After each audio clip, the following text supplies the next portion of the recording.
Hi, I'm Jim Matthew Sadler. And I'm WIM Natasha Regan. The final game we're going to look at from TCEC 17 Division P is a game between Komodo and Allie.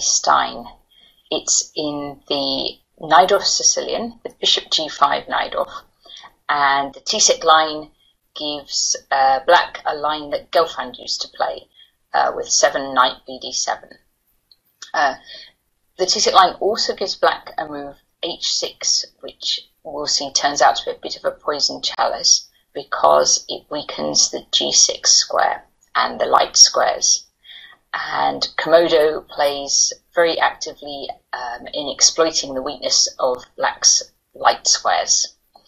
And we'll see that Komodo plays some really nice tactics at the end, and there's a very sparkling finish to the game. Yeah, it's a lovely little miniature, so a nice one to end our coverage of Division P with. So let's have a look.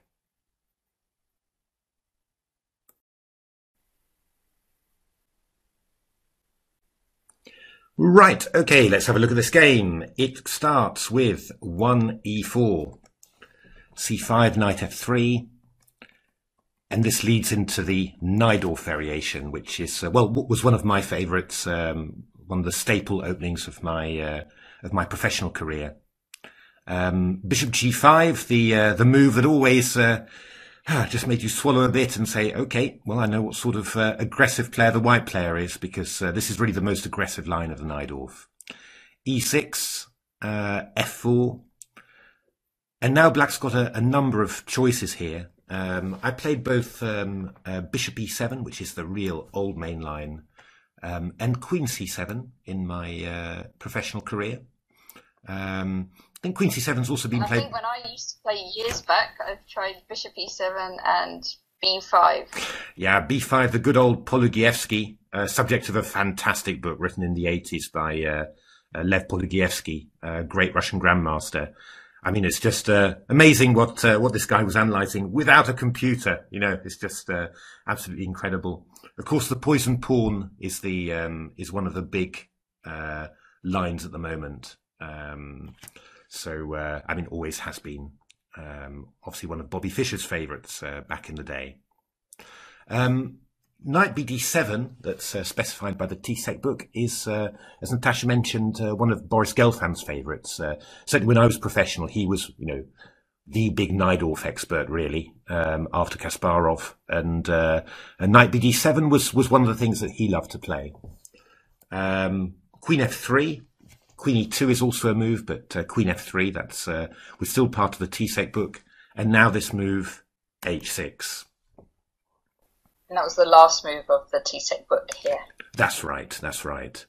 And yeah, it's a little bit of a risky one, this one. It has been played by very good players, so you know, it's certainly not an outrageous choice. But you've got to be very careful about playing this move h6 in the Najdorf. The point is, you know, white often plays bishop takes f6 by himself in order to play g4 and g5 and gain a tempo on the knight on f6. So, yeah, I mean, you've always got to time it right, that it's not going to be forcing white to do something that he particularly wants. The other thing about h6 is that it really weakens this light square on g6. And when you consider how easy it is for white to attack the central light squares, you know, with f4 to f5 takes e6, you really want to keep your kingside light squares as protected as possible. And, well, I mean, in practice, this move h6 can prove to be very risky. And, well, when you see how Komodo played, you see really that it was only about the weaknesses of the central light squares, especially e6, and that the weakness of g6 got horribly exploited as well. So Komodo played the very best move in this position, bishop takes f6. I mean, bishop h4 has been probably the most popular human move, which is not too surprising. We don't always like giving up our bishops this early in the opening, but this is absolutely the best move. So castle's queenside, threatening e4 to e5, queen to c7, and now king to b1 from Komodo, which That's quite an unusual move in Grandmaster play. That's right, yeah, and I think it's a very good one. I mean, it's a typical one for the Najdorf. The king gets tucked away out of any random checks on the C1H6 diagonal. And it looks pretty good. I think it turns out to be very, very useful. Just to make the comparison, in the reverse game, Allie played played Bishop E2, which looks a little bit odd just at this moment, but then Castle Queenside. But I feel that Bishop E2 is slightly less useful. I mean, you might well just want that Bishop on D3, to be honest. Actually, Komodo somehow, by playing some very odd moves, survived quite well, actually. Quite impressive. Allie played quite aggressively, but Komodo, managed to survive, which was quite impressive, I have to say. And the game ended in a draw, soon after. I mean, Komodo had plenty of opportunities to give perpetual check with black. So that's quite interesting. Still looks very uncomfortable to me, but that was Komodo surviving a lot better with black than Allie managed. Because in Div P they play matches of 2 games, so they played this same opening. Once Komodo was white and once Allie was white. Exactly, yeah. So it's never unfair. I mean, if you get a bad opening one time, you'll get to hit it the next time. So makes it quite fascinating. You see often the differences in strengths then between the traditional engines and the neural nets. So after King B1, Allie carried on playing very riskily. I mean, I would really have done something similar to Komodo, Bishop D7, maybe Bishop E7, Castle Queenside, try and survive with less space, basically. But Allie played the typical Najdorf move, B5, but it's really, really risky. So E5, very typical white move, just opening up the H1A8 diagonal. And black is forced pretty much to play Bishop B7. And, why did I say B5 was risky? Well, it's because actually that black's forced to play this move, Bishop B7. Because obviously after Bishop B7, the E6 square is much less defended. So knight takes E6 sacks are going to become very, very, very, very much part of the position. Komodo played Queen H3, Queen G3. Funnily enough, was preferred by my engines in the in analysis actually. But Queen H3 looks very thematic, attacking that square on E6. Allie played Knight D5. If D takes E5, then you can release your inner tile already and start sacrificing. E6. Knight E6. Yeah, I mean, Knight B5 looks quite dangerous, but black can survive, I think, with a move like Queen D7, which is, slightly strange, but possible. But yeah, Knight takes E6 is very strange. And the nice point is that after F6, Queen E6, Queen E7, you play Queen F5, and this actually hits the G6 square again.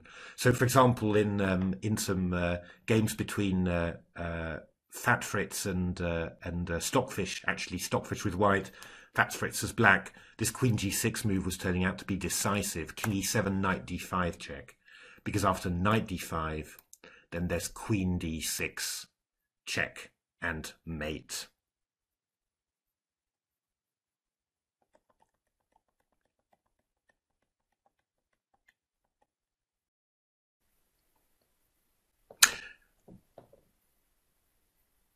So in this position, black did not play D takes C5, but played this move Knight D5. And Komodo reacted very aggressively with Knight takes D5, Bishop takes D5, and F5. Again, attacking those weakened central light squares. And here, I guess Allie made the decisive mistake. What my engines wanted in their matches was to play this move Rook C8, and after Bishop D3 covering C2, only now D takes E5, and well, basically black did seem to have chances of surviving. Knight e6 was the move that the engines were playing, and then there are a couple of possibilities. Stockfish played queen a5 a few times, a3, bishop takes a3, pardon me, obviously creating some threats with well, queen and two bishops, and also a rook in the area. The game proceeded quite interestingly. Knight g7, f6, opening up the line of the queen h3 on the rook on c8, rook on d8, ba3, queen a3, bishop c4, necessary to stop any mates. So queen h3, gh3, b takes c4, and then this move king c1, just avoiding the rook unpinning with a check. And well, in practice, Fat Fritz made some points in this position. You know, amazingly, you end up in a rook and pawn ending. You know, after all of this, where well, white's a little bit better basically. You know, there's some loose pawns, white pawns, loose pawns to attack there, a6 and c4. But of course, you've got doubled h pawns, so your kingside majority is not that useful. Fat Fritz managed to win, I think, win one, draw one. You know, so it's not totally lost for black, but it's obviously very, very difficult. The other line that they tried was the main line, takes, and then this move king e7, which didn't work out too badly either. Rook e1, bishop e6, bishop f5, and now you know, one Fat Fritz Stockfish game went queen c4, threatening the pawn on a2, b3, and then this little tactic queen c2. You could also do it on the previous move. I'm not quite sure which is better. Probably it's nice to stop the bishop coming to b3, for example. But this is still probably a bit better for white.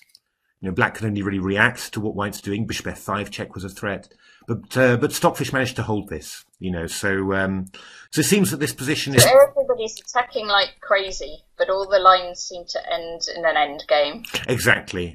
Well, that's the thing about playing engines. They always, you know, they don't allow you these force mates that humans fall into. You know, it's just. But Allie Stein played bishop e7, and this gets very nasty very quickly. So f takes e6, d takes e5, e takes f7, king takes f7. Yeah, I mean, if you could give black a few moves, then you'd maybe get your king to safety. But frankly, even then, the kingside light squares and central light squares would be very, very weak. But of course, Allie doesn't have two moves, and it goes nasty very quickly. So knight f5, bishop on d5 is hanging there. Played rook a d8. I think if you go rook hd8 like this, then in the engine games they were sacrificing like this, obviously skewering that rook on d5, rook d8, knight h6 check, and bishop d3, which was very, very nasty. Well, there was one fantastic Stockfish Fritz game where you know, of course, you know, Stockfish just reels out these long sequences of checks, you know, to win, and you know, you're absolutely amazed. Starting with this beautiful move, bishop e4, threatening both bishop a8 and bishop c6 check. Rook a7, queen h5, queen h3, stopping the king from escaping to the queen side. That bishop on e4 is covering c6 and has also freed rook d1 for a check. Queen e3, rook d4, c3, pinning the rook to the king, and it's total carnage. So so that's very, very dangerous. So Allie played rook d8, and now this very quiet but very effective move, bishop e2, and actually come round to h5. That's right. Again, using light squares. Yeah, the g6 square is again very, very weak. And actually, I had I think a game between Stockfish and Fat Fritz actually virtually followed this whole game until the end. So Komodo has the Stockfish approved way of attacking, which is, well, not nothing, you can say. So bishop e6, getting the bishop out of all those threats and also pinning the knight. But Komodo doesn't worry about that. Check, g6, and then queen g4. Great move. Isn't it nice? And look at the bishop and knight, both on prise, and Komodo brings in the queen. And watch those pieces because they stay there for a little while. Yeah, it's somehow White's pieces seem to be completely safe on these squares. And of course, the big thing, if that pawn was on h7 rather than h6, then there wouldn't actually be a threat. And Black would probably have some hope of defending. But now, of course, it's a big threat. Queen takes g6. So Black played this move, bishop g5, to cover it. Black could also play rook takes d1, rook d1 first and bishop g5. You'll see why that might be interesting, with the game continuation. But White's again got some very strong ideas. Knight d6 check, king e7, and queen e4 is very strong. The idea being gh, I've got queen takes e5. So, and threats of knight f5 check, queen takes h8, queen g7. Really, really nasty. So Black played, Allie played bishop g5, but now this move rook takes d8. Again, reminds me so much of Tal attacks. I've said it a few times now, but studying Tal's attacks, I suddenly realised that he was always on the lookout for things where you just take an opponent's piece or just attack something. It doesn't have to be all super complicated. And well, the simple idea here is rook takes d8. We just go knight h6 check. And bishop h6, we've got queen g6. We've diverted the rook on h8 from the protection of h6. So that very simple tactic works. And after queen d8, then we've got this great move, rook f1, threatening a discovered check. So Allie plays queen f6 to block the f-file and defend g6. But now, well, as often happens when you've got this big advantage in piece mobility, well, you get the chance to invade, come in round the other side. And this move, queen e4, gets out of the pin of the bishop on e6, so we're just threatening knight d6. And we're also threatening queen b7 check as well. So, well, Allie played bishop f4, but that was not successful. Queen b7 check, queen b8 check, just getting a little bit closer, queen c7 check. And now again, beautiful mobility and well, it's always a big mark of tactical skill in human players, actually, that you see how quickly they can see switches from one side to the other, and all the great players, the great tacticians have got this. And here, well, this is what happens: rook d1. So the rook. You see those bishop and knights are still there. Exactly. On h5 and f5. Exactly. No, that's right. Still in there and restricting the black king quite horribly as well. So rook d8 check is coming in. So bishop f5, rook d8 check takes. Allie chose well, king f7, which is obviously never going to be successful.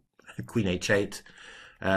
Just in one of my engine matches, Fat Fritz played here, but queen e7 check and queen e8 check, little shimmy from Stockfish, and then bishop f3 was enormously strong. The point being that here, again, a little shimmy from Stockfish, and then queen e4, and we're picking up the g6 pawn with check, and then we're going queen a6 check, queen a6, and queen b5 after. So really a complete win. So, well, just to finish off what Allie did, Allie played king f7, but after queen h8, g4, resignation was not far away. So there we are, just a little miniature to end with. I think it's a very instructive example, to be honest, if you're a Najdorf player, about why you've really got to be careful about this move h7 to h6. It's possible in some lines, but really, you've got to watch out very carefully.